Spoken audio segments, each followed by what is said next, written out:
ഏറ്റവും കൂടുതൽ പുതുമുഖ സംവിധായകർക്ക് അവസരം കൊടുത്ത ബാനർ കൂടിയാണ്. മനസ്സിലായി? അപ്പം ഇപ്പൊ RDX ആയിക്കോട്ടെ, കൊണ്ടലായിക്കോട്ടെ, ഇതോടൊപ്പം തന്നെ നമുക്ക് പുതിയ സംവിധായകരും കൂടെ കിട്ടുകയാണ് മലയാള ഇൻഡസ്ട്രിക്ക്. അപ്പം ആ രീതിയിൽ ചേച്ചിനെ സംബന്ധിച്ചിടത്തോളം നമുക്കറിയില്ല, പ്രൂവ് ചെയ്ത ആൾക്കാരല്ല പലപ്പോഴും, ഫസ്റ്റ് അറ്റംപ്റ്റ് ആണ് പലരുടെയും. അപ്പം അതുകൊണ്ട് ചേച്ചി എത്രമാത്രം ഇവര് ഒരു എന്താ പറയുക, ആ ഒരു സബ്ജക്റ്റിൽ ഒരു കോൺഫിഡൻസിന്റെ പുറത്താണ് എനിക്ക് തോന്നിയിട്ടുള്ളത് അവര് ആ ബ്ലൈൻഡ് ആയിട്ട് ഒരു ക്യാമ്പിൽ എടുക്കുന്നത്. അപ്പം അത് വലിയ ധൈര്യം തന്നെയാണ് തീർച്ചയായിട്ടും.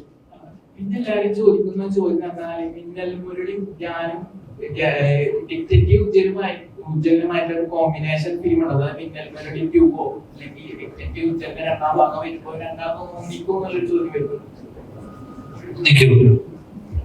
നമ്മളിപ്പം വീക്കെൻഡ് സിനിമാറ്റിക് യൂണിവേഴ്സ് എന്ന് പറഞ്ഞിട്ട് നമ്മളത് ക്രിയേറ്റ് ചെയ്തു. അതിൽ ഫസ്റ്റ് സിനിമയാണ് മിന്നൽ മുരളി. സെക്കൻഡ് നമ്മളിപ്പം ഡിറ്റക്റ്റീവ് ഉജ്ജലം ചെയ്തു. അപ്പൊ ഇനി അടുത്ത 3 മൂവീസിലുള്ള പല ക്യാരക്ടേഴ്സ് വരുന്നുണ്ട്. ഇനി അത് കഴിഞ്ഞിട്ടൊരു മൂവിയിൽ ചിലപ്പോൾ ഇതിനകത്തുള്ള പല ക്യാരക്ടേഴ്സും ഒരുമിച്ച് വരുന്നതായിരിക്കും. അത് നമ്മളത് ഫ്യൂച്ചറിലുള്ള കാര്യങ്ങളാണ്. നമ്മൾ അങ്ങനെയാണ് അതിന്റെ ഡിസ്കഷൻ.